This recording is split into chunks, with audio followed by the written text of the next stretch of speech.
کے قریب دی جائے گی. صلو علی الحبیب صلی اللہ تعالی علی محمد صلی اللہ علیہ وسلم. جی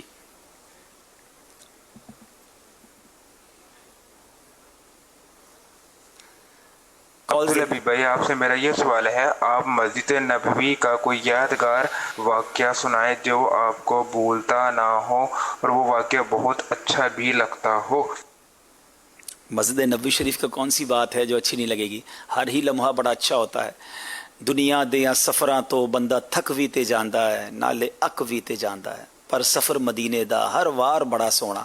یقیناً اس بار جو امیر اہل سنت کے ساتھ 2 سالوں سے جو حاضری کا شرف ملا، اور وہ جو مسجد نبوی شریف میں حاضری کا منظر تھا، وہ تو نگران شورا کو بھی یقیناً یاد ہوگا. صبح طیبہ کا منظر تھا، اور پھر مجھے وہ یاد ہے ایسا وہ نوافل پڑھنے کے بعد جو ایک گویا چلے تھے صحن کی طرف، اور گویا ایک ٹور گنبد خضرا کی حاضری تھی. تو کیا بات ہے، صبح طیبہ میں ہوئی بٹتا ہے باڑا نور کا، صدقہ لینے نور کا آیا ہے تارا نور کا. یعنی یہ اس جگہ پر 17 سال کے بعد حاضری، اللہ اکبر، اللہ اکبر. 17 سال کے بعد جی جی. حاضری تھی.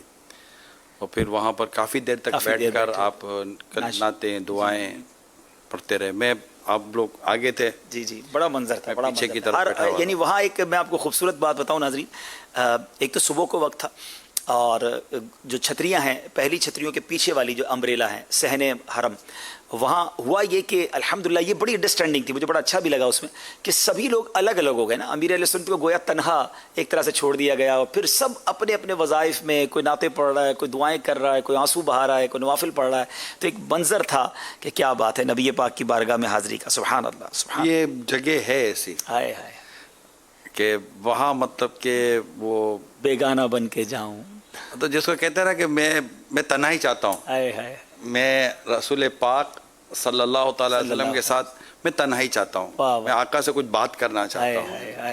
اب اتنی بڑی مسجد میں اتنے سارے لوگوں میں بھی آپ تنہا کیسے رہ سکتے ہیں؟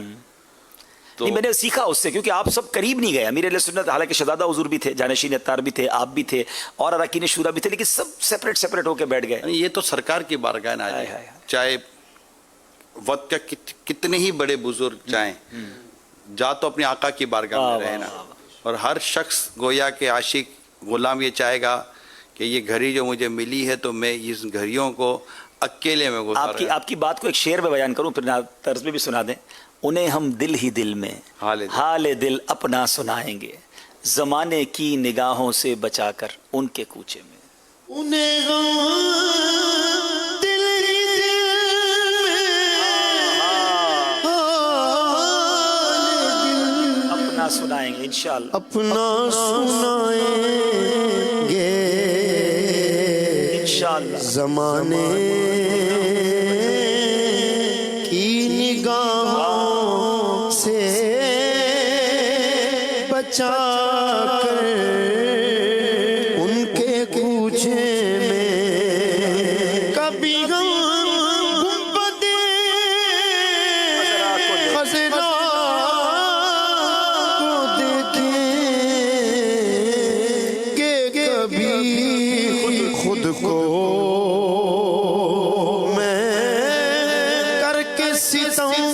اپنی جان پر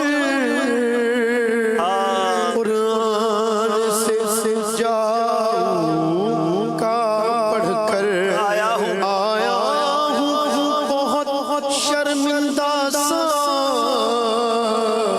سرکار توجہ فرمائے، میں ہی نہیں ساری امت،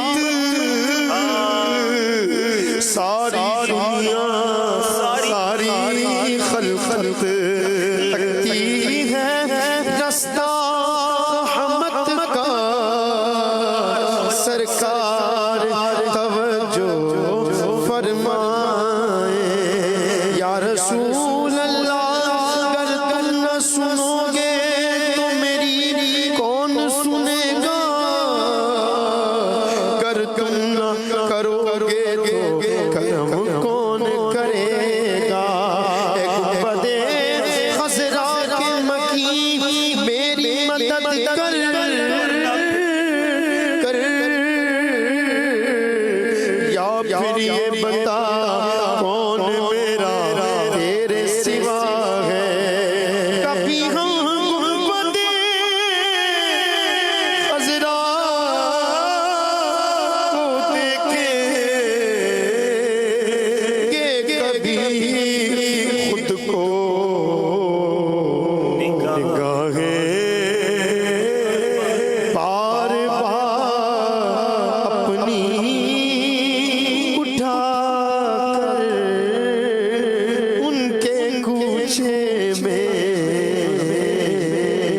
کیا بات ہے، سبحان مجھے حقیقت ہے حاجی عبدالحبیب بھائی، ان لوگوں پر بڑی حیرت ہوتی ہے. وہ واقعی عجیب سی سوچ ہے کہ جب وہ مسجد نبوی شریف علیہ صاحب الصلاۃ والسلام میں جب حاضر ہوتے ہیں تو حاضر ہونے کے بعد یہ ان کو ڈھونڈتے ہیں جو ان کا جاننے والا ہے. جی. یہ آپ کو بھی اس کا کہاں بیٹھے ہیں فون کرتے ہیں. کہاں بیٹھے ہو اور ڈھونڈتے ہیں یار یہاں بیٹھے ہیں. حالانکہ حقیقت ہے کہ بندہ وہاں بیٹھ جائے جہاں اس کو کوئی نہ دیکھے. ہائے ہائے ہائے. کہ کوئی آ کر اس سے بات، مطلب مسجد نبوی شریف کوئی آ کر مجھ سے بات کرے کیوں بھائی؟ آپ مجھ سے باتیں مل لینا، ابھی میں جہاں آیا ہوں یار ایسا تو نہیں کرو یار. آیا ہوں بہت شرمندہ سا. اور ہے نا گر پڑ کے یہاں پہنچا، مر مر کے مر کے اسے پایا، چھوٹے نہ الہی اب سنگے درے جانا نہ. تو یہ تو گھریاں ہوتی ہیں، اور مطلب ایک وقت تک ہی بندہ بیٹھتا ہے، پھر اس کے بعد ظاہر ہے اٹھنا بھی ہوتا ہے، کھانا پینا سونا طبعی حاجات اور بہت ساری چیزیں ہوتی ہیں. ذوق شوق ساتھ دے تو وہاں بیٹھا رہے. اب وہاں جا کر بھی اپنے دوستوں کو، اپنے جاننے والوں کو، اپنے رشتہ دار کو ڈھونڈنا اور ان کے پاس جا کر بیٹھ جانا. وہ آپ سے بات کریں، مجھ سے بات کریں، پھر ان کے ساتھ فوٹو کھینچائیں، یہ کریں وہ کریں، کب آئے کدھر آئے. یہ کیا کرتے ہیں ہم؟ جب بھی سعادت ملے، چاہے وہ مسجد نبوی شریف کے اندر ہو یا مسجد نبوی شریف کے باہر ہو،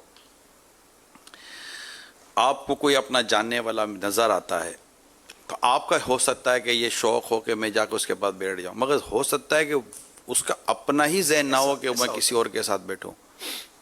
تو ایسا کرنا نہیں چاہیے. سمجھ میں تو یہ آتا ہے، چاہے آپ اس کو جانتے ہیں، وہ آپ کو جانتے ہیں. اس سے بعضوں کا جنہیں لوگ جانتے ہیں ان کے لیے ایک آزمائش ہوتی ہے کہ جب وہ جا کر بیٹھتے ہیں تو یہ ایک بارگاہ مصطفیٰ صلی اللہ علیہ وسلم میں حاضری ہے، تو وہاں پر رسول کریم صلی اللہ تعالی وسلم کی سیرت اور آپ کے اسوہ حسنہ کو بھی مد نظر رکھنا ہی چاہیے کہ اگر کوئی آئے گا بیٹھے گا تو آپ دل جوئی کرنے والے یا جو بھی اس طرح کی چیزیں ہیں وہ آپ تو کریں گے. لیکن میں یہاں انڈیویجول ایک ذوق و شوق کی بات کر رہا ہوں کہ کوئی جائے تو وہاں مطلب کہ پھر کوئی بیٹھے نہیں اس کے ساتھ جا کر. اب وہ نماز پڑھ رہا ہے، وہ دعا کرنا چاہ رہا ہے، وہ رونا چاہ رہا ہے سرکار کی بارگاہ میں. یہی بات میں مسجد الحرام شریف کی عرض کروں گا.